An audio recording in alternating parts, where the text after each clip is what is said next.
Hey, I'm Ryan Pollnow, 2016 StarChefs Rising Star.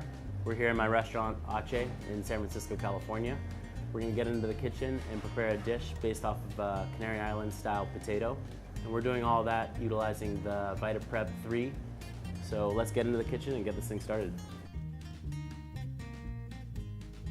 So starting with 3 local seaweeds, we're gonna grind some sea lettuce. Ahead of time I've done nori and dulse seaweed as well. We're gonna load the seaweed into the container. It's been dehydrated completely overnight, so it's dry enough to where we can treat this just like any other spice. What I like about the Seaweed Prep 3 is the volume that I can do at once. It's much greater than a traditional spice grinder, and also because of its powerful motor, it blends it to a completely fine powder. And then I'm actually gonna switch to using the tamper to get a 100% yield on the seaweed. So we ran the Seaweed Prep 3 on its highest setting for about a minute, and now we're ready to move on to the next step. So we have our seaweed ground, but we're gonna start here with some potatoes. This is a Canary Island style, what they refer to as a wrinkled potato. We're gonna cook it 100% of the way in a heavily salted water. And then we're just gonna allow this to come up to a simmer and then check it after about 5 minutes, every couple of minutes until they're completely tender. So our potatoes have cooked through, they're completely tender. And now I'm gonna remove 90% of the salted cooking liquid. But then I'm gonna return this to the heat and let that last 10% of the salted water completely evaporate out, so we get a really heavy salt crust on these potatoes. We're gonna start now on a sauce called mojo picon, which also comes from the Canary Islands, something you would typically see served with this dish. And so we're gonna start by loading those 5 ingredients: chilies, lemon juice for acid, parsley, cilantro stems, fair amount of pimenton de la vera, and this is the dulce version, so it's not spicy. Just to begin the seasoning process, we're gonna start with just a small amount of kosher salt.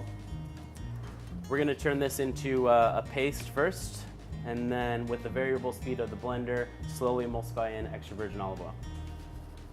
What I love about this blender is because of its high power, it gets such a smooth puree and emulsion that I don't have to pass this through a chinois or a fine sieve.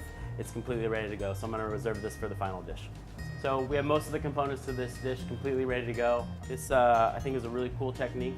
It's something that we call in the restaurant potato coral.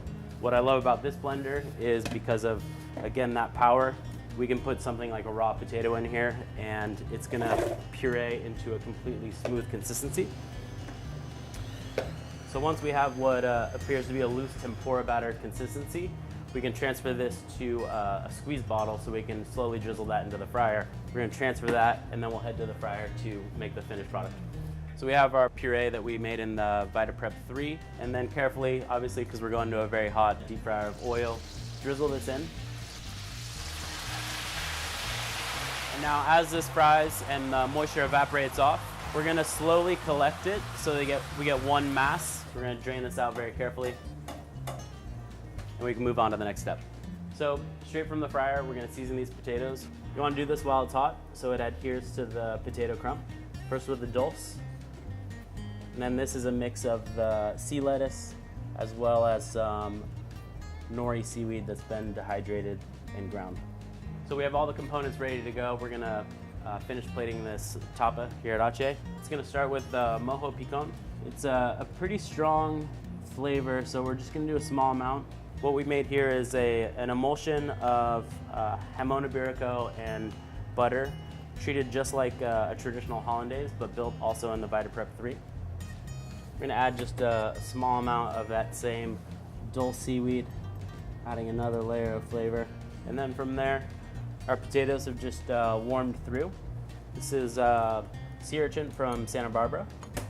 And then since there's so many rich components going onto this dish, we pickled a little bit of that same sea lettuce in soy and mirin with a little bit of rice wine vinegar. And then of course, for texture, the potato coral that we made in the Vitamix Seaweed Prep 3 blender. And then just a touch of olive oil right on that sea urchin.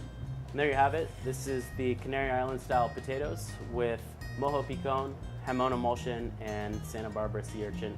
And of course the potato coral using the Seaweed Prep 3 blender.